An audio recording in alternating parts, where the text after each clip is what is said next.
ایان کی آنکھ کھلی تو کافی وقت ہو چکا تھا۔ اس نے نیموا آنکھوں سے موبائل کی طرف دیکھا۔ ارے مجھے تو میٹنگ کے لیے بھی پہنچنا تھا اور اس مہرو کو بھی واپس بنگلے میں چھوڑ کر آنا تھا۔ اتنی دیر گزر گئی، پتہ بھی نہیں چلا۔ ایان نے کروٹ بدل کر مہرو کی طرف دیکھا جو گہری نیند سو رہی تھی۔ اس کے چہرے کے آس پاس بالوں کی لٹیں پھیلی ہوئی تھیں۔ وہ اس وقت سوتے ہوئے اتنی حسین لگ رہی تھی کہ ایک بار ایان کا دل تیزی سے دھڑکا تھا۔ کاش جتنی یہ حسین ہے اس کے پاس عقل بھی ہوتی تو میری زندگی کتنی خوبصورت گزرتی۔ مہرو اٹھو۔ اس کی گال پر نرمی سے ہاتھ سہلاتے ہوئے وہ اسے اٹھا رہا تھا، مگر وہ گہری نیند میں تھی۔ اب کی بار ایان کو غصہ آ گیا تھا۔ مہرو اٹھو، کب سے تمہیں اٹھا رہا ہوں، جاگ جاؤ، اب اور کتنا سوگی تم؟ ایان کا پیدائشی غصہ لہجے میں نمایاں ہو کر آ گیا تھا۔ مہرو جو غفلت کی نیند میں تھی ہڑبڑا کر اٹھ کر بیٹھ گئی تھی اور ہراساں نظروں سے اپنے آس پاس دیکھنے لگی۔ کیا ہو گیا ہے؟ آپ نے تو میری جان ہی نکال دی۔ اتنا غصہ کیوں کر رہے ہیں؟ کیوں چلا رہے ہو مجھ پر؟ آخر ایسا کون سا گناہ کر دیا میں نے جو آپ کو اتنا غصہ آ رہا ہے؟ مہرو اپنے دل پر ہاتھ رکھ کر اپنے دل کی دھڑکنوں کو سنبھالے ہوئے بولی تھی۔ اس وقت وہ سرخ رنگ کی نائٹی میں ملبوس تھی جو ایان نے ہی اسے لا کر دی تھی۔ وہ اس وقت بے ترتیب دھڑکنوں اور اچھلتی سانسوں کے ساتھ ایان کے ہوش اڑا رہی تھی۔ وہ اس کی سانسوں کی رفتار کو اپنے دل پر محسوس کرنے لگا تھا۔ وہ مشکل سے نظر چرانے میں کامیاب ہوا۔ واش روم جا رہا ہوں، جلدی سے تم بھی فریش ہو جانا، اور ہاں آج ہم واپس جا رہے ہیں۔ آج تمہیں بنگلے میں چھوڑ کر مجھے ضروری کام سے جانا ہے۔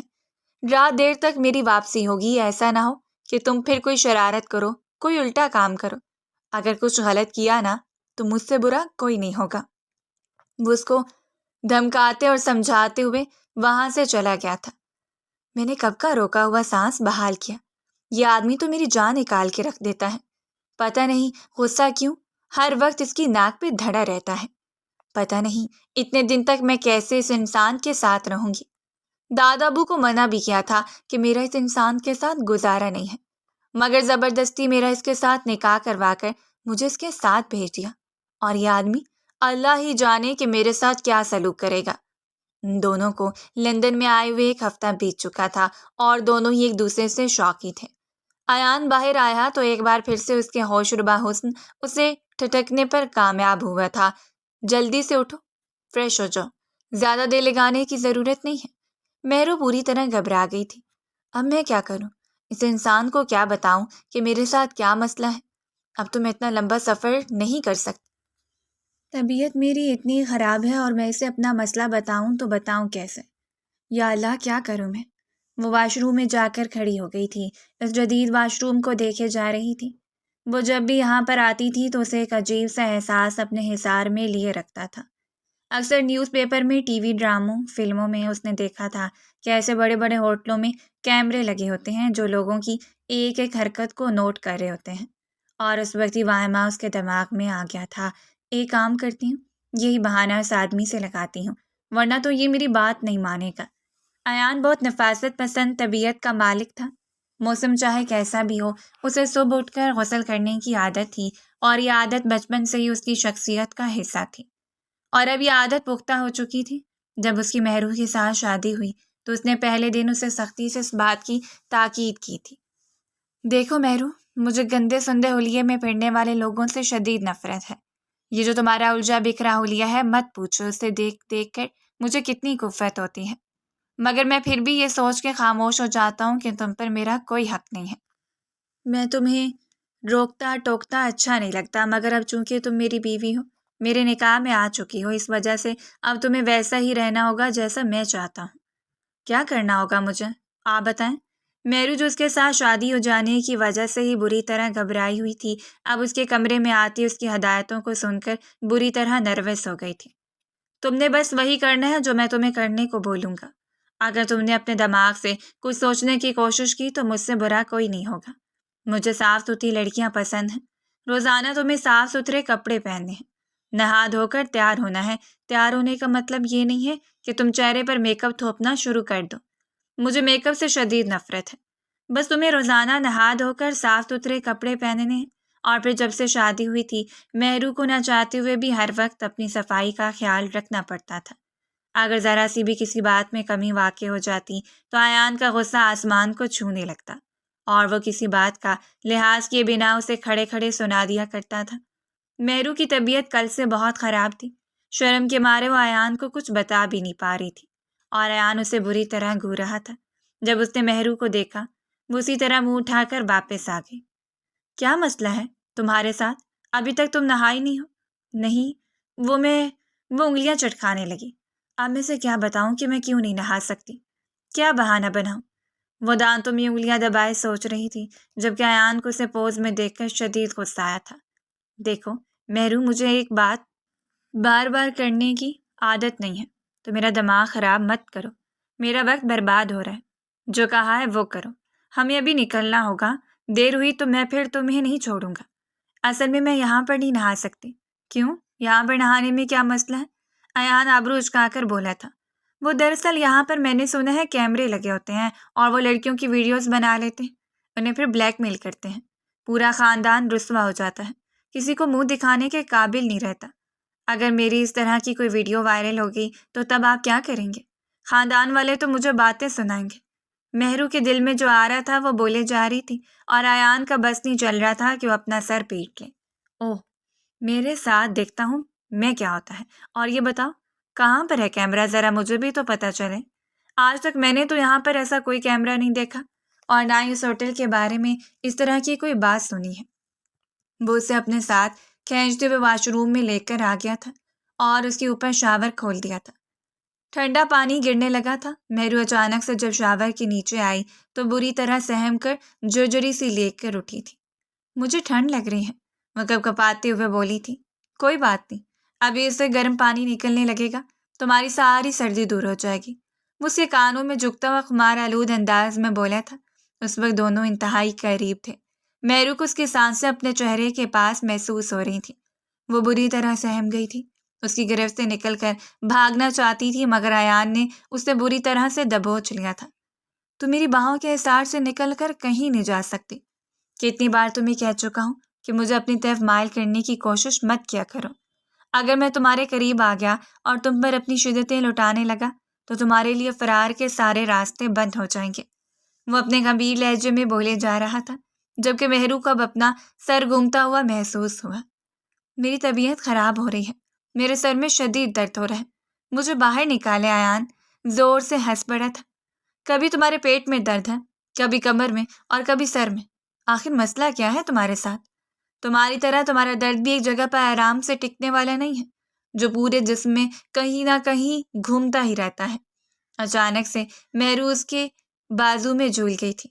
ایان سے پاٹ رہ گیا، جلدی سے اسے شاور بند کیا تھا۔ کیا ہو گیا تمہیں مہرو؟ اس نے مہرو کے گال تپتپائے تھے، اسے ہوش میں لانے کی کوشش کی مگر وہ بے ہوش ہو چکی تھی۔ وہ دونوں ہی پانی میں بری طرح بھیگ چکے تھے۔ وہ اسی طرح اپنے بازو میں اٹھائے کمرے میں لے کر آیا تھا۔ اب میں کیا کروں اس لڑکی کا؟ اب میں میٹنگ میں جاؤں یا محترمہ کو اسپتال لے کر جاؤں؟ اب اتنی بھی سردی نہیں ہے جو محترمہ گرم پانی میں نہانے کے بعد بھی بے ہوش ہو گئی ہیں۔ یا اللہ، میں کیا کروں اس لڑکی کا؟ میں نے تو مصیبت مول لے لی ہے۔ لوگ شادی گھر بسانے کے لیے کرتے ہیں اور میں نے اپنی زندگی میں عذاب لانے کے لیے اس مصیبت کو اپنے سر پر سوار کیا ہے۔ اس نے مہرو کے کپڑے الماری سے نکالے تھے اور پھر جب تبدیل کروانے کے لیے اس کے قریب آیا تو اچانک سے ٹھٹک کر رہ گیا تھا۔ اب سارا معاملہ اسے سمجھ میں آ گیا تھا۔ اس نے ندامت کے ساتھ سر جھکا لیا۔ ایک تو میں بھی بنا سوچے سمجھے اس پر حکم چلاتا رہتا ہوں۔ سچ کہتی ہے ماں، مجھے دوسروں پر حکم چلانے کی اتنی عادت پڑ گئی ہے کہ نہ اگلے کی مجبوری کو سمجھتا ہوں نہ ان کا خیال رکھتا ہوں۔ اب اگر میری اس حرکت کی وجہ سے اس کی طبیعت زیادہ خراب ہوگی تو تب کیا ہوگا؟ دادا ابو کو اور باقی لوگوں کو میں کیا جواب دوں گا؟ جلدی سے مہرو کو ہوش میں لا کر اسے لباس تبدیل کروا کے وہ ہسپتال میں لے کر آ گیا تھا۔ اس وقت وہ بہت شرمندہ تھا، مہرو سے نظریں چرائے ہوئے تھا اور مہرو سوچ رہی تھی کہ اب میں اسے کیا بتاؤں کہ میرے ساتھ کیا معاملہ ہے۔ ایک تو یہ دیکھتا ہے اب اتنے غصے سے کہ اس کے دیکھنے سے ہی ڈر لگ جاتا ہے۔ یا اللہ، میں کس مشکل میں پڑ گئی ہوں۔ ایان اسے اسپتال میں لے کر آیا تھا۔ سامنے ایک لیڈی ڈاکٹر تھی۔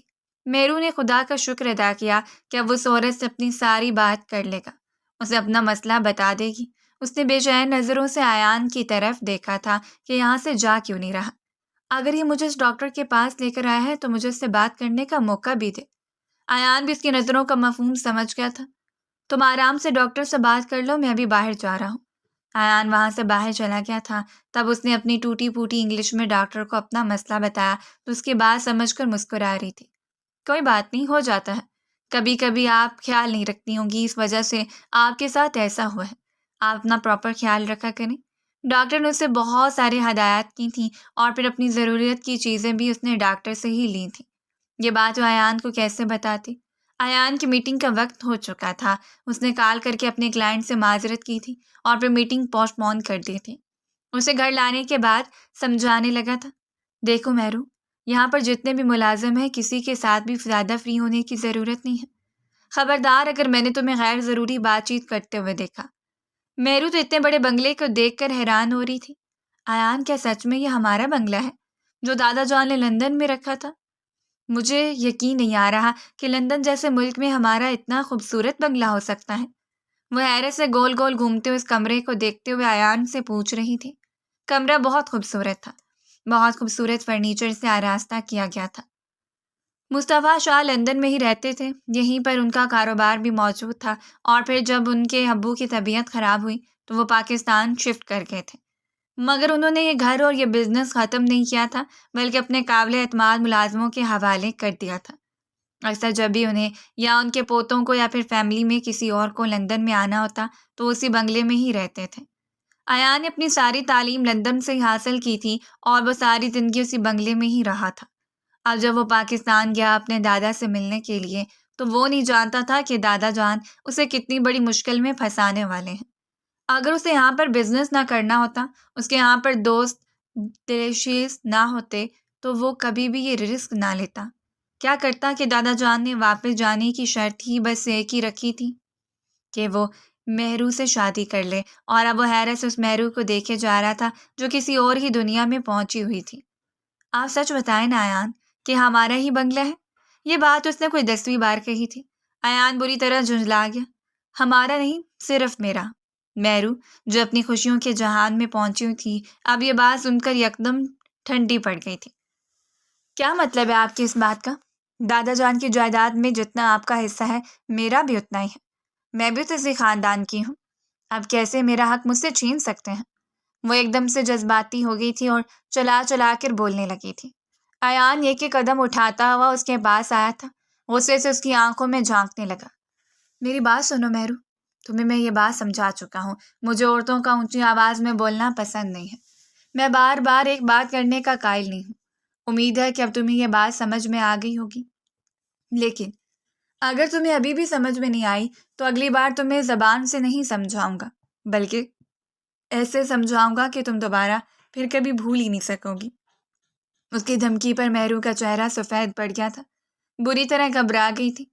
میں تو بس یہ کہہ رہی تھی کہ کتنا شاندار محل ہے، کتنا مزہ آئے گا، یہاں پر ہوں گی تو آرام کروں گی، عیش کروں گی۔ یہاں پر اتنے سارے نوکر چاکر ہیں جو کام کرنے کے لیے موجود ہیں۔ حویلی میں تو دادی جان اور تائی جان تو مجھے ہر وقت گھر کے کاموں میں ہی لگائے رکھتے تھے، آرام کرنے کا وقت نہیں ملتا تھا۔ نہ چاہتے ہوئے بھی شکایت اس کے لبوں پر آ گئی تھی۔ ایان بمشکل خود کو کچھ کہنے سے باز رکھا تھا۔ تو یہاں پر تم کون سا عیش کرنے کے لیے آئی ہو؟ تمہیں کس نے کہا کہ تم یہاں پر آرام کرو گی؟ وہ اپنے ہاتھ سے گھڑی اتارتے ہوئے بولا تھا۔ کیا مطلب ہے آپ کا اس بات سے؟ میں یہاں پر بھی کام کروں گی؟ نہیں، تم پڑھائی کرو گی۔ ایان کی بات پر مہرو ٹھٹک کر رکی تھی۔ پڑھائی کروں گی، مگر آپ سے تو میری شادی ہو چکی ہے، اور جب میں نے اگر پڑھنے کا نام لیا تو دادی نے مجھے یہ کہہ کر خاموش کروا دیا تھا کہ اب میں صرف گھر سنبھالوں گی، پڑھائی کا نام بھی اپنی زبان پر نہیں لاؤں گی۔ ان کی وجہ سے تو میرا 1 سال بھی ضائع ہو گیا۔ میرا کتنا دل چاہتا تھا یونیورسٹی میں ایڈمیشن لینے کا، مگر دادی اور تائی نے میری ساری خوشیوں کو مٹی میں ملا دیا۔ وہ آنسو بہاتے بولی تو ایان کو ایک بار پھر سے کوفت نے آن گھیرا تھا۔ میری بات سنو، تم دوبارہ اپنی پڑھائی شروع کر سکتی ہو۔ مجھے پڑھی لکھی بیوی چاہیے۔ اب ظاہر سی بات ہے تم ہمیں گھر والوں نے میرے سر پر ڈال دیا ہے تو تمہاری ساری ذمہ داری بھی تو میری ہوئی نا۔ تمہیں بدلنے کا، اٹھنے بیٹھنے کا سلیقہ سکھانے کی، تمہیں تو بولنے کی بھی تمیز نہیں ہے، نہ کپڑے پہننے کا ڈھنگ ہے، نہ اٹھنے بیٹھنے کا سلیقہ۔ حویلی کی باقی لڑکیوں کو دیکھ کیسے رہتی ہیں؟ تم نے کسی لڑکی سے کچھ بھی نہیں سیکھا مہرو، اور یہ سب دیکھ کر مجھے بہت افسوس ہو رہا ہے۔ مہرو اس کی بات پر خاموشی سے آنسو بہاتی رہی تھی۔ وہ ایک بار بھی اسے یہ نہیں کہہ سکی تھی کہ حویلی کی لڑکیوں میں اور مجھ میں بہت فرق ہے۔ وہ تو حویلی میں راجکماریوں کی طرح رہتی تھیں، شان سے سر اٹھا کر، جبکہ میں وہاں پر نوکرانیوں کی طرح رہتی تھی، سب کے آگے آگے ہو کر ان کے کام کر دیتی۔ یہ سب وہ صرف سوچ سکی تھی، ایان سے کہہ کر اپنی شامت نہیں بلوانا چاہتی تھی۔ میں کل ہی تمہارا یونیورسٹی میں ایڈمیشن کروا دوں گی، مجھے بتا دو کون سے سبجیکٹس میں تمہارا انٹرسٹ ہے، انہیں میں ہی تمہارا ایڈمیشن کرواؤں گا۔ ایسا نہ ہو کہ اپنی مرضی کے سبجیکٹس میں تمہارا ایڈمیشن کروا کر تو پھر میں منہ چھپاتا پھروں۔ ظاہری سی بات ہے تم میں اتنی قابلیت تو ہوگی نہیں کہ تم مشکل سبجیکٹ کو پڑھ سکو، اس لیے اپنی ذہانت کے بارے میں مجھے خود ہی بتا دو۔ ایان کے جملے کا ردھک لہجہ تمسخرانہ تھا، اس کا ایک ایک لفظ مہرو کو اپنے دل پر گرتا ہوا محسوس ہو رہا تھا۔ میں نے FSC میں ٹاپ کیا تھا، میرا بہت دل چاہتا تھا کہ میں ڈاکٹر بنوں، مگر حویلی میں سب نے کہا کہ حویلی کی لڑکیاں پڑھائی کرنے کے لیے یونیورسٹی نہیں جاتی، جتنا پڑھنا ہے پڑھ لیا، اور پھر میری ساری خواہشوں اور بار بار اصرار کرنے کے بعد بھی مجھے آگے پڑھنے کی اجازت نہیں ملی تھی۔ تم نے FSC میں ٹاپ کی ہے؟ میڈیکل میں؟ ایان حیرت سے اس کی طرف دیکھتے ہوئے پوچھا تھا۔ ہاں میں نے ٹاپ کیا ہے۔ تو ٹھیک ہے، اپنے ڈاکومنٹ ذرا دکھاؤ مجھے، اپنے ساتھ لائی ہو یا چھوڑ کر آئی ہو؟ نہیں، میرے ڈاکومنٹ میرے پاس ہیں۔ جب مہرو نے ایان کو اپنے ڈاکومنٹس دکھائے تو اس کی تعلیمی کارکردگی کو لے کر حیران رہ گیا تھا۔ تم تو اچھی خاصی لائق ہو، بہت صحیح ہو۔ میں نے تو حویلی میں سنا تھا کہ تم بہت نالائق ہو، تمہیں کسی چیز کا سلیقہ نہیں ہے، بہت کم عقل ہو۔ اس بات میں کچھ حد تک سچائی بھی تھی، کیونکہ ایک تو مہرو قدرے کم عقل تھی اور دوسرا حویلی میں کوئی اسے آگے بڑھنے کا موقع ہی نہیں دیتا تھا، نہ کوئی اسے اتنی اجازت دیتا تھا وہ اپنی رائے کا اظہار کر سکے، کسی کے سامنے بات نہیں کر سکتی تھی۔ اگر گھر میں کوئی مہمان آ جاتا تو مہرو کے ہاتھ پاؤں کپ کپانے لگتے تھے۔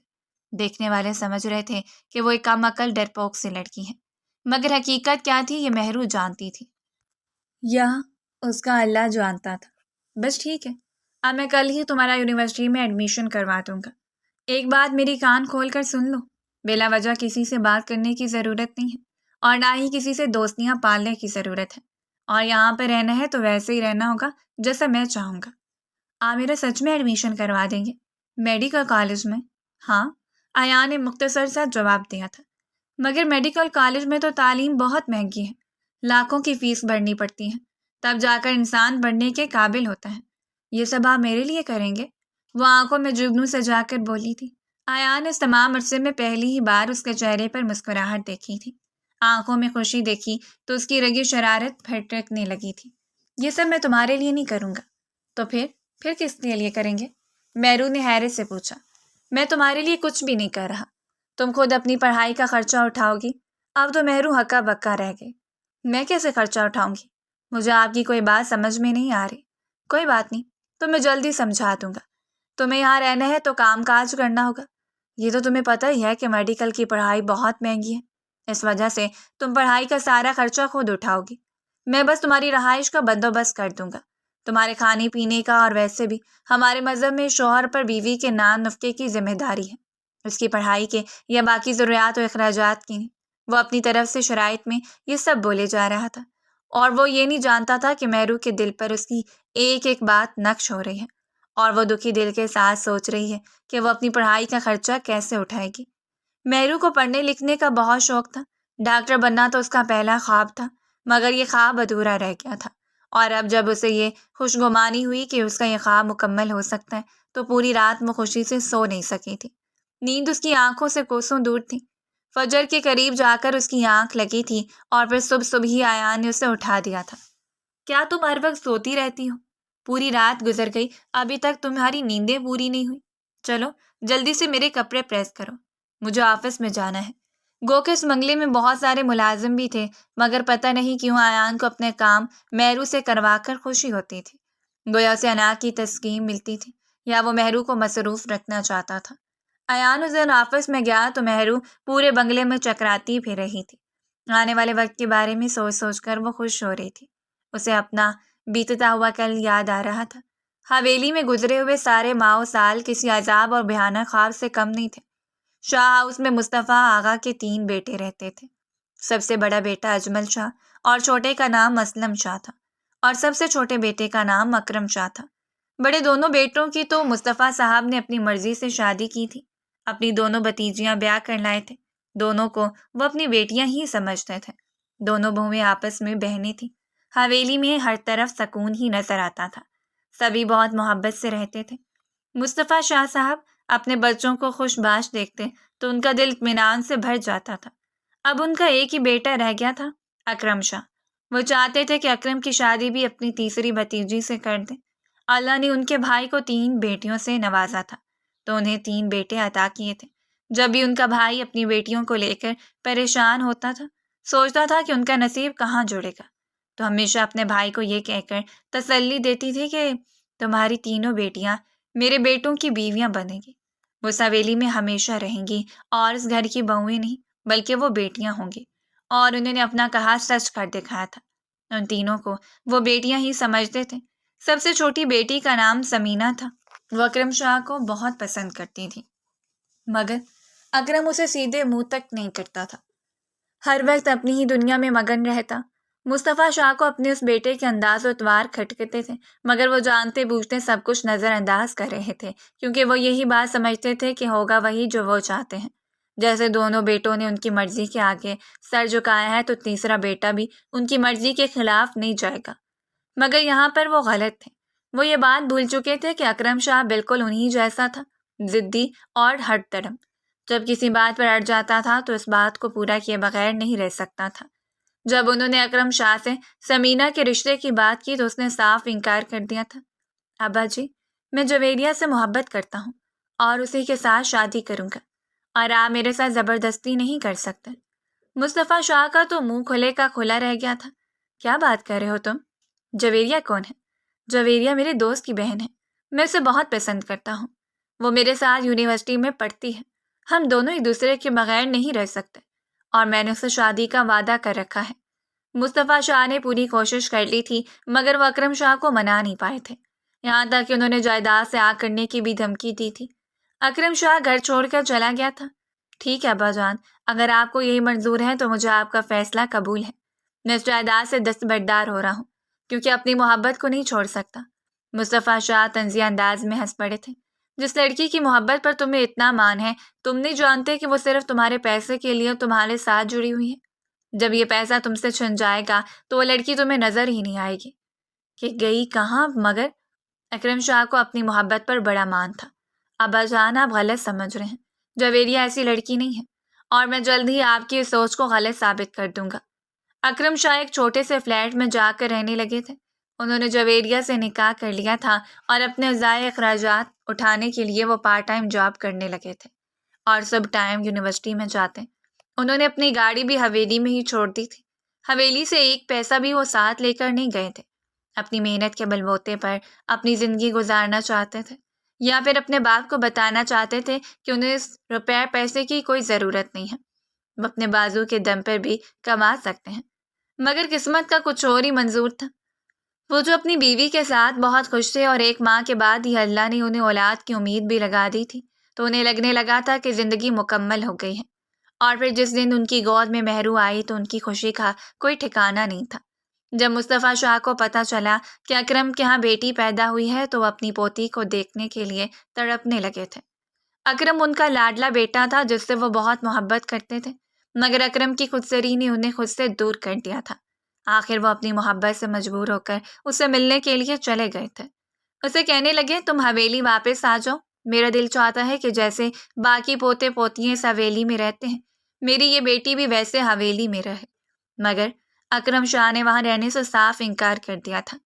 مگر اب یہ ہونے لگا تھا کہ وہ اکثر اپنے ابا جان سے ملنے کے لیے آتے رہتے تھے۔ اس دن بھی اکرم شاہ جب مہرو کو لے کر اپنے باپ کے پاس آئے تو مصطفیٰ شاہ کہنے لگے، آج اپنی بیٹی کو میرے پاس چھوڑ جاؤ، مجھے آج دن اسی کے ساتھ ہی گزارنا ہے۔ اکرم شاہ یہ بات سن کر پریشان ہو گئے تھے۔ ابا جان، یہ صرف 2 سال کی ہیں، یہ بہت چھوٹی ہیں، ہمارے بغیر نہیں رہتی۔ مگر مصطفیٰ شاہ ضد کرنے لگے، نہیں، یہ آج میرے ساتھ ہی رہے گی۔ اکرم اور جویریہ واپس آ گئے تھے مگر ان کا ذہن مہرو کے گرد اٹکا ہوا تھا۔ ابھی وہ لوگ گھر پہنچے بھی نہیں تھے کہ ان کی موت کی خبر پہلے حویلی میں آ گئی تھی۔ ان کا راستے میں ایکسیڈنٹ ہو گیا تھا اور وہ دونوں موقع پر ہی جاں بحق ہو گئے تھے۔ یوں مہرو ہمیشہ کے لیے مصطفیٰ شاہ کے پاس اس حویلی میں آ گئی تھی۔ انہیں اپنے جوان بیٹے کی موت کا بہت غم تھا، ہر وقت ان کو یاد کر کے روتے رہتے تھے۔ جب مہرو نے ہوش سنبھالا تو اسے اندازہ ہو گیا تھا کہ اس کی زندگی آسان نہیں ہے۔ کہنے کو وہ بھی اس حویلی کی مالک تھی، اسی خاندان کا خون تھی، مگر بات بات پر اسے اپنی ماں کی وجہ سے طنز سننے کو ملتے تھے۔ اس کی ماں آوارہ تھی، بدچلن تھی، جو یونیورسٹی پڑھنے کے بہانے لڑکوں کو پھنساتی تھی۔ کیسے اس کے باپ کو پھنسایا اور حویلی سے بددخل کر دیا، یہ تانے اس کی دونوں تائیوں سے دیا کرتی تھیں اور وہ روتی رہتی۔ بچپن میں ہی اس نے اپنی ماں کی برائیاں سنی تھیں۔ اس کا بہت دل چاہتا تھا تو یہاں سے بھاگ جائے، اپنے ننیال میں چلی جائے، مگر دونوں ماموں اس کی شکل دیکھنے کے بھی روادار نہیں تھے۔ ان کے اپنے بچے تھے، وہ غریب غربا تھے، وہ کیسے بھیا بھانجی کی ذمہ داری اٹھا سکتے تھے؟ اور یوں وہ اس حویلی میں ہی رہنے لگی تھی، مگر ایسے کہ سبھی لوگ اس سے نفرت کرتے تھے، سبھی اس پر حکم چلاتے تھے۔ صرف دادا ہی وہ واحد انسان تھے جو مہرو سے محبت کر رہے تھے، اس کا خیال رکھتے تھے۔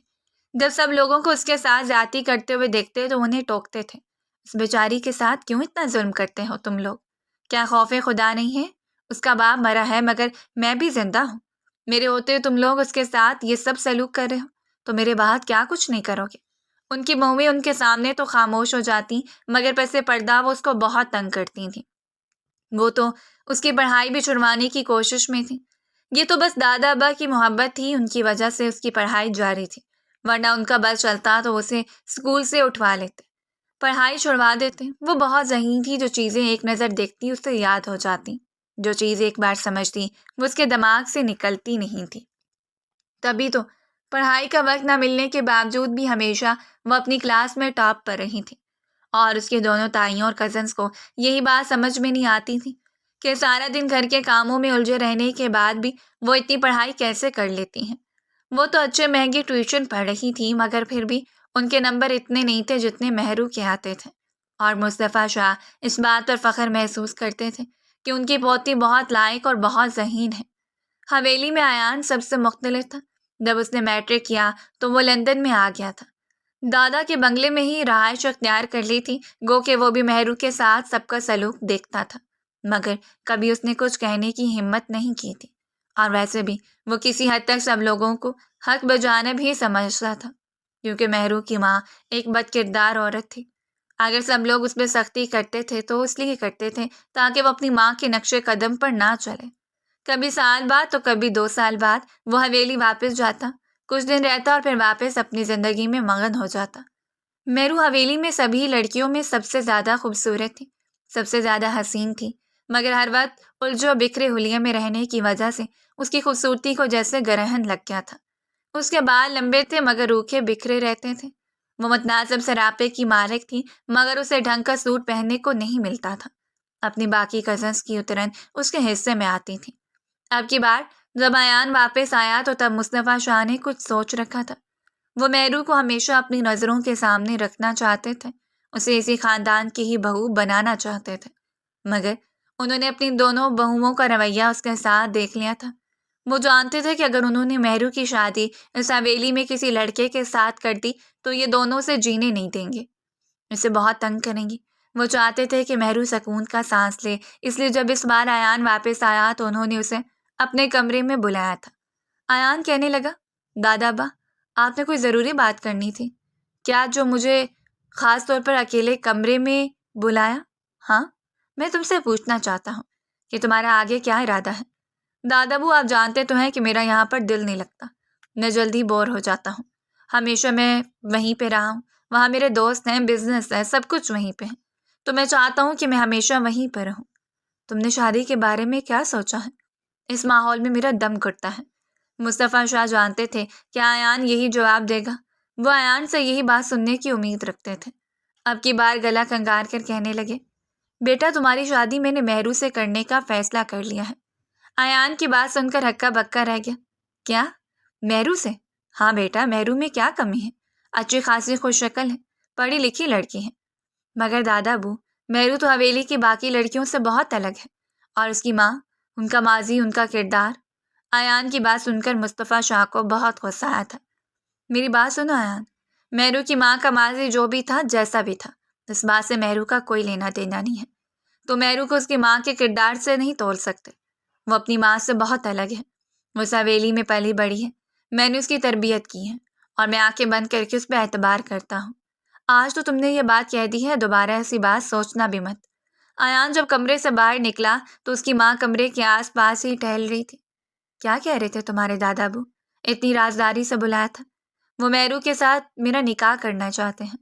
ایان نے ان کے سر پر بم پھوڑا تھا۔ کیا بات کر رہے ہو تم؟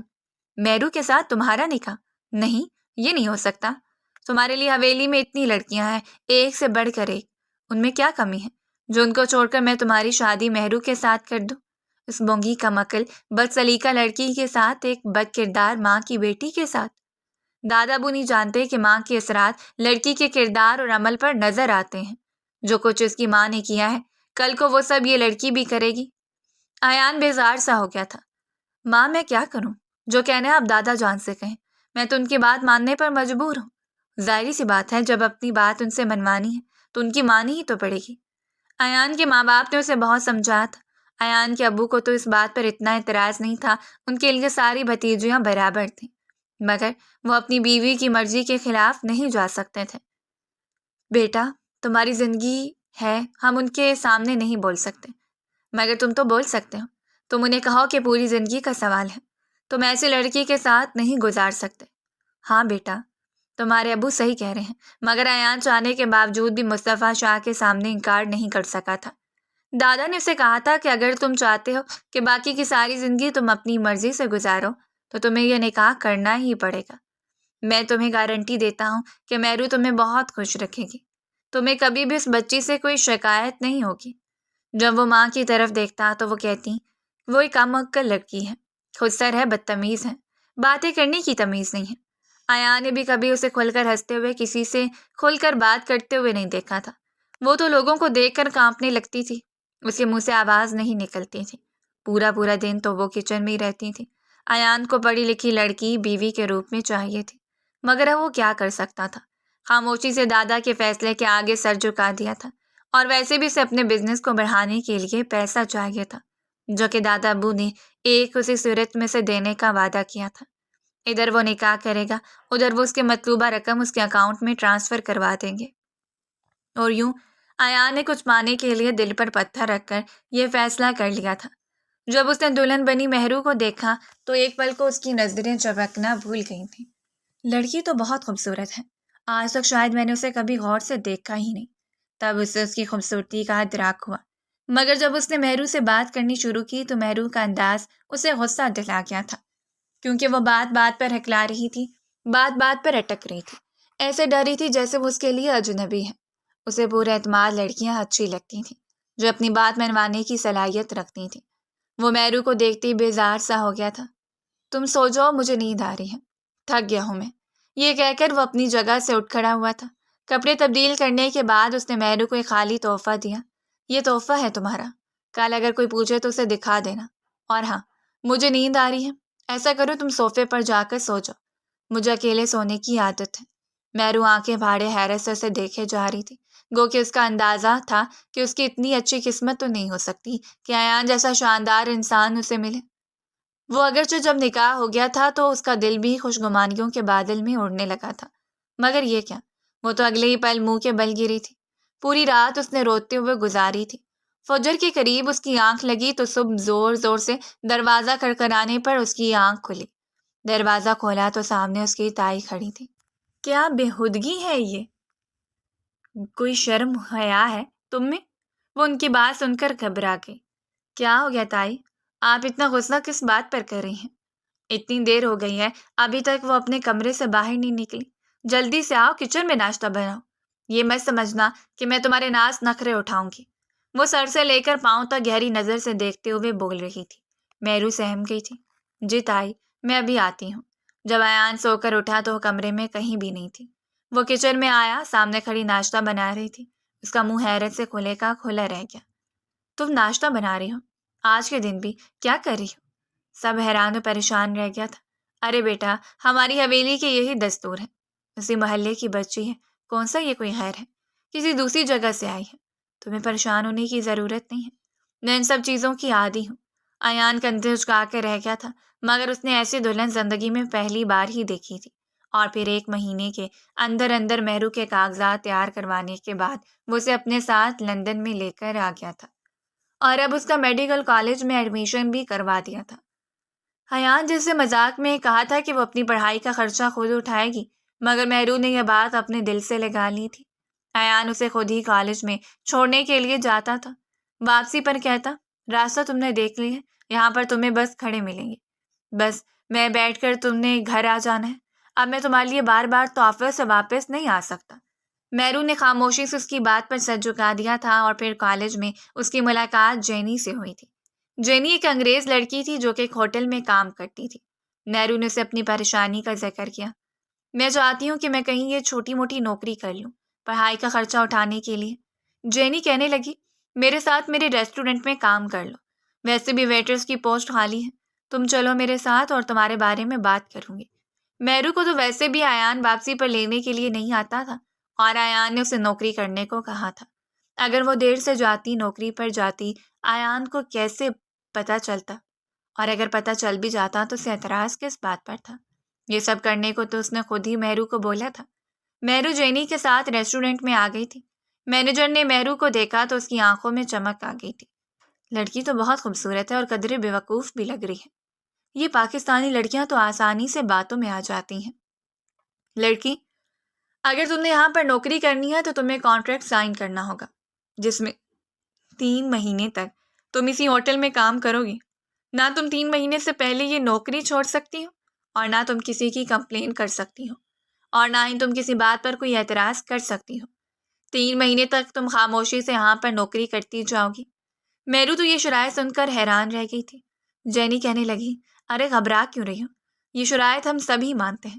تم کہیں بھی نوکری کرنے کے لیے جاؤ گی تو تمہیں ایگریمنٹ تو سائن کرنا ہی پڑے گا، اس لیے جو بھی ایگریمنٹ ہے سائن کر لو، اس میں کچھ بھی گڑبڑ نہیں ہے۔ جینی نے مینیجر کو آنکھ مار کے اس سے جیسے تسلی دی تھی۔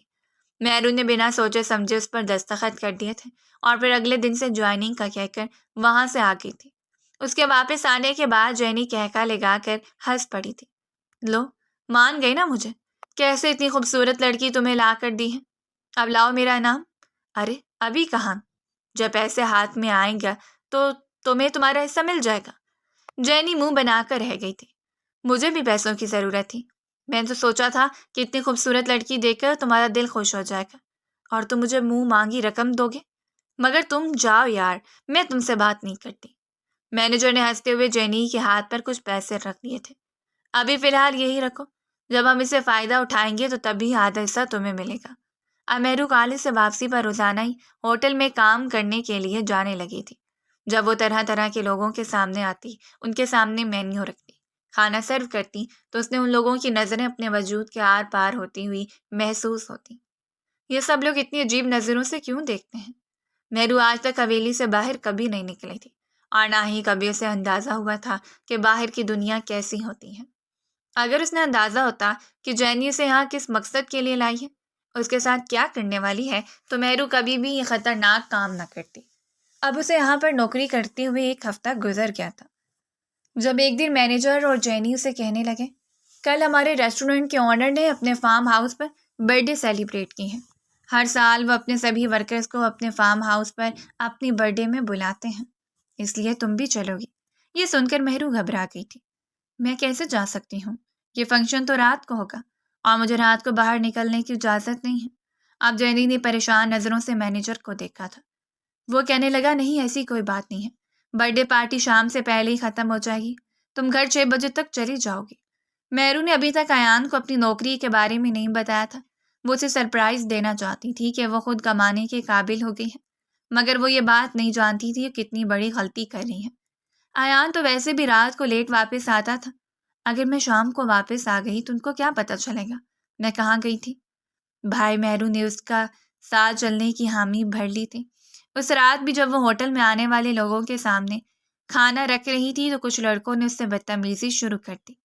ارے تم تو بہت خوبصورت ہو، اتنی معصوم لڑکی تو آج تک اپنی زندگی میں نہیں دیکھی، بتاؤ کیا ریٹ ہے تمہارا؟ اور لڑکوں کے منہ سے اتنی گھٹیا باتیں سن کر اس کا چہرہ لال پڑ گیا تھا۔ تم لوگ مجھے غلط سمجھ رہے ہو، میں اس قسم کی لڑکی نہیں ہوں، وہ سختی سے بولی تھی، جبکہ وہ لڑکے ہنسنے لگے تھے اور پہلے سے زیادہ بدتمیزی پر اتر آئے تھے۔ جب مینیجر نے یہ سب دیکھا تو جلدی سے وہاں پر آ گیا۔ مہرو، اب یہاں سے جاؤ۔ مینیجر نے ان لڑکوں سے نہ جانے کیا کہا کہ وہ پھر خاموشی سے وہاں سے چلے گئے تھے۔ مہرو رو رہی تھی۔ میں کس مصیبت میں پھنس گئی ہوں؟ ایک شریف خاندان کی لڑکی تھی، عزت دار لڑکی، اور یہ لوگ مجھے کس نظر سے دیکھتے ہیں؟ اور آج ان لوگوں نے اتنی گھٹیا باتیں کی، اگر خاندان والے ان باتوں کو سن لیں تو مجھے جان سے مار دیں گے۔ تب مینیجر اس کے پاس آیا تھا۔ آپ لوگوں کی باتوں کو دل پر مت لیں، ذرا ذرا سی بات پر رو کر خود کو کمزور مت کریں۔ آپ خود کو مضبوط بنائیں، خود کو اس قابل بنائیں کہ لوگ آپ کو دیکھ کر آپ سے متاثر ہو سکیں۔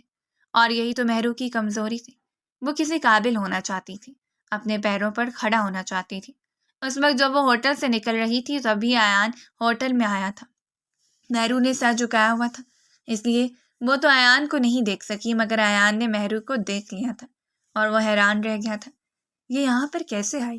اس کی ہمت کیسی ہوئی یہاں پر آنے کی؟ اس نے وہاں پر ایک ویٹر سے پوچھا۔ پتہ چلا کہ مہرو یہاں پر ویٹریس کی نوکری کرتی ہے۔ ایان کا غصے سے دماغ گھوم گیا تھا۔ اس لڑکی کی اتنی ہمت کہ ویٹریس کی نوکری کرے۔ میں کل دوبارہ یہاں پر آؤں گا اور اسے رنگے ہاتھوں پکڑوں گا۔ ایان سے غلطی ہوئی تھی کہ اس نے مہرو کو بہرحال روک کر اس سے بات نہیں کی تھی۔ اب میں خود اسے رنگے ہاتھوں پکڑوں گا اور پھر میں دادا جان کو اس کا یہ حقیقت بتاؤں گا کہ یہاں پر کیا گل کھلا رہی ہے، ویٹریس کی نوکری کر رہی ہے۔ آخر سے ضرورت کیا ہے؟ یہ بات سوچتے ہوئے ایان بھول گیا تھا کہ اس نے تو اسے نوکری کا کہا تھا۔ اس نے یہ بات مذاق میں کہی تھی، مگر مہرو نے اس بات کو سنجیدگی سے لے لیا تھا۔ اگلے دن جب اسے ہوٹل میں آئی تو ایان بھی اس کا پیچھا کرتے ہوئے یہاں پر آ گیا تھا، اور اگلے ہی پل وہ حیران رہ گیا تھا جب مہرو ہوٹل سے نکل کر کچھ لوگوں کے ساتھ ایک گاڑی میں بیٹھ گئی تھی۔ مہرو کپڑے تبدیل کرنے کے بعد اس ہوٹل کے آنر کی برتھ ڈے پارٹی میں جا رہی تھی۔ ایان تو پریشان رہ گیا، یہ لڑکی کیا کر رہی ہے، کیا گل کھلا رہی ہے؟ ایان اس گاڑی کا پیچھا کرنا شروع کر دیا تھا، اور پھر جب وہ ایک سنسان روڈ پر چلی تو ایان بری طرح گھبرا گیا، کہیں یہ لڑکی کسی مصیبت میں نہ پھنس جائے۔ ایان نے جلدی سے اپنے دوست کو کال ملائی تھی جو پولیس میں تھا۔ وہ کہنے لگا، فکر مت کرو یار، میں ابھی نکل رہا ہوں، جہاں پہ بھی ہو میں تمہاری لوکیشن کو ٹریس کروں، میں وہیں پہ ابھی پہنچ جاؤں گا، تم کسی بات کی فکر مت کرنا۔ وہ لوگ ایک فارم ہاؤس میں آ گئے تھے۔ فارم ہاؤس کو دیکھ کر بھی ایان بری طرح ٹھٹک کر رہ گیا تھا۔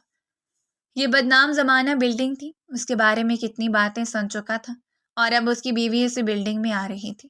ایان ایک گاڑی میں کوئی فاصلے پر رک گیا، اب اپنے دوست کا انتظار کرنے لگا تھا، اور پھر اگلے ہی پل وہ لوگ اس بلڈنگ میں آ گئے تھے۔ ہم لوگ کہاں ہیں؟ مہرو نے جینی سے پوچھا۔ ارے بتایا تو ہے کہ فارم ہاؤس میں صاحب کی برتھ ڈے پارٹی ہے، اس لیے ہم تمہیں یہاں پر لے کر آئے ہیں، مگر یہاں پر تو مجھے کوئی مہمان نظر نہیں آ رہے، یہاں پر تو بالکل خاموشی ہے، تم چلو ہمارے ساتھ، مہمان بھی نظر آ جائیں گے، جینی نے عجیب سے انداز میں کہا تھا۔ مہرو کو کسی گڑبڑ کا احساس ہو رہا، مجھے ڈر لگ رہا ہے، بہت عجیب سا لگ رہا ہے مجھے۔ ارے ڈر کس بات کا؟ لڑکی تمہیں بالکل بھی ڈرنا نہیں چاہیے، ہم تمہارے اپنے ہیں، تمہارے دشمن نہیں ہیں، کوئی غیر نہیں ہے، ہم تمہیں کوئی نقصان نہیں پہنچائیں گے، میں تمہاری دوست ہوں، تمہاری دشمن نہیں ہوں۔ وہ لوگ مہرو کو ایک کمرے میں لے کر آ گئے تھے جہاں پر بہت سارے لوگ تھے، ان کے سامنے شراب کی بوتلیں پڑی ہوئی تھیں اور ایک بریف کیس بھی تھا جو پیسوں سے بھرا ہوا تھا۔ مہرو یہ سب دیکھ کر گھبرا گئی تھی۔ کون لوگ ہیں یہ، اور تم مجھے یہاں پر کیوں لائی ہو؟ جینی نے مہرو کو زور سے دھکا دیا تھا، وہ ایک آدمی کے قدموں میں جا گری تھی۔ یہ ہے وہ لڑکی جو ہم آپ کے لوگوں کے آگے بیچ رہے ہیں، آپ بتاؤ کیا قیمت دے رہے ہو اس کی؟ اب جینی ایک اور آدمی کی طرف دیکھنے لگی تھی۔ تم بتاؤ مجھے کتنا حصہ ملے گا؟ مالک ہمیشہ ایک سے بڑھ کر ایک لڑکی میں تمہیں لا کر دیتی ہوں، مگر ہمیشہ تم مجھے تھوڑا دیتے ہو، مگر اب تم مجھے میرا منہ مانگا حصہ مجھے دو گے، ورنہ میں تمہارے لیے کام نہیں کروں گی۔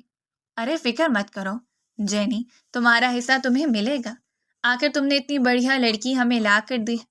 مینیجر اور جینی کی گھٹیا باتیں سن کر مہرو کا دل دہل گیا تھا، اسے یوں لگا جیسے اس کے وجود سے جان نکل رہی ہو۔ وہ بری طرح سسکیاں لے کر روتے ہوئے بولی، تم لوگ یہ کیا کہہ رہے ہو؟ میں کوئی بکنے والی چیز نہیں ہوں، میں ایک شریف خاندان کی بہو ہوں۔ مہرو کی بات سن کر کمرے میں موجود تمام آدمی کہکے لگانے لگے، وہ اپنی معصومیت اور جذباتی پن پر خوب ہنس رہے تھے۔ جینی نے مہرو کے بالوں میں ہاتھ پھیرا اور طنزیہ انداز میں کہا، اوہ کس دور میں رہتی ہو تم؟ آج کے دور میں شرافت اور خاندانی بہو کا کیا کام؟ یہاں تو ہر کوئی بکتا ہے، وہ مہرو کے بالوں کو جکڑ کر کہنے لگی۔ آج کے بعد تمہارا کوئی خاندان نہیں، کوئی شوہر نہیں، تم صرف ہماری ہو۔ مہرو نے پوری طاقت سے جھٹکا دے کر اپنا بازو چھڑایا اور چیخ کر بولی، تم لوگ بکتے ہوں گے، میں نہیں بکوں گی۔ وہ کمرے کے دروازے کی طرف بھاگی مگر مینیجر نے راستہ روک لیا۔ کہاں جا رہی ہو پیاری؟ ابھی تو کھیل شروع ہوا ہے۔ مہرو کو کوئی راستہ نظر نہیں آ رہا تھا، وہ بری طرح ہانپ رہی تھی اور خوف سے اس کا رنگ پیلا پڑ چکا تھا۔ اچانک دروازہ ایک زوردار دھماکے سے ٹوٹا اور ایان پولیس کے دستے کے ساتھ اندر داخل ہوا۔ ایان کا غصہ آسمان کو چھو رہا تھا، اس کی آنکھوں میں آگ تھی۔ وہ غصے سے پھنکارتا ہوا اندر داخل ہوا۔